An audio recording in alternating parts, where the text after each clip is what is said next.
White culture, if you could even call it culture, is based in racism.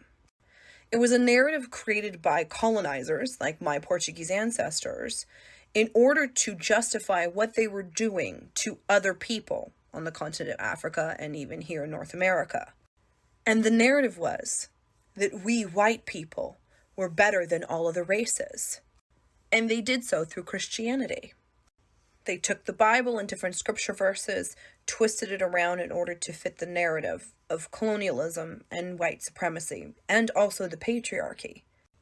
And the patriarchy is white man in power. White supremacy is white man in power. Colonialism is white man in power. And Christianity, for the most part nowadays, is white man in power. There are historical references and proof where the Catholic Church actually said to enslave an African was to save their soul.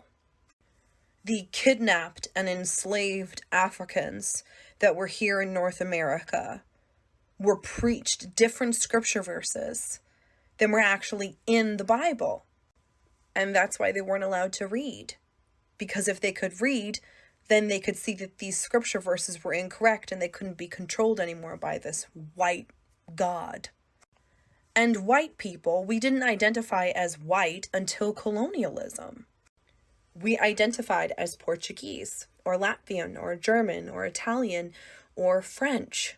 But then colonialism came around, and then all of a sudden we became white, and we were superior, because we were the chosen race by God, and the scripture verses proved it. And we had to go into other people's lands and preach the gospel, when really it was all a ruse.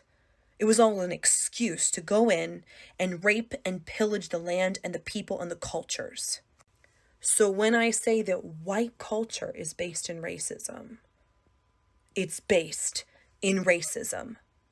Christianity was the Trojan horse of white supremacy and colonialism. And Western Christianity, as we know today, is still based within superiority. All Christians think that they're better than everybody else. I grew up in it. I'm very familiar with the culture. And it's part of the problem. There's a reason why most of Trump's supporters are Christians. It's because they don't even realize that the conditioning of colonialism and Christianity and the patriarchy is so deeply embedded within them and their identity that they don't even see the truth.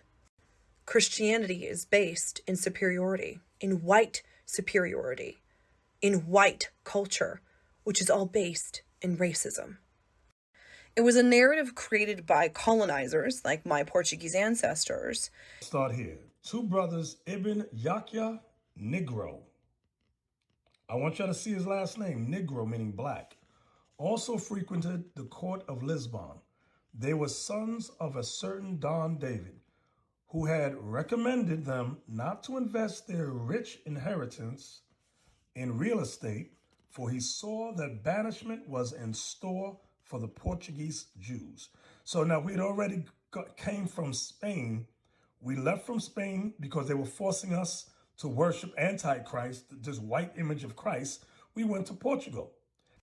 There are historical references and proof where the Catholic Church actually said to enslave an African was to save their soul. The kidnapped and enslaved Africans that were here in North America were preached different scripture verses than were actually in the Bible. And that's why they weren't allowed to read. Because if they could read, then they could see that these scripture verses were incorrect and they couldn't be controlled anymore by this white God. Papal Bull Dum Diversus, 18 of June, 1452. Pope Nicholas V issued the Papal Bull Dum Diversus on 18 June, 1452. It authorized Alfonso V. That's the King of Portugal. Go ahead. Of Portugal. Notice, it authorized Alfonso V. So the Pope was over the king. Go ahead. It authorized Alfonso V of Portugal to reduce any Saracens, Muslims, and pagans, and any other unbelievers to perpetual slavery. You see that?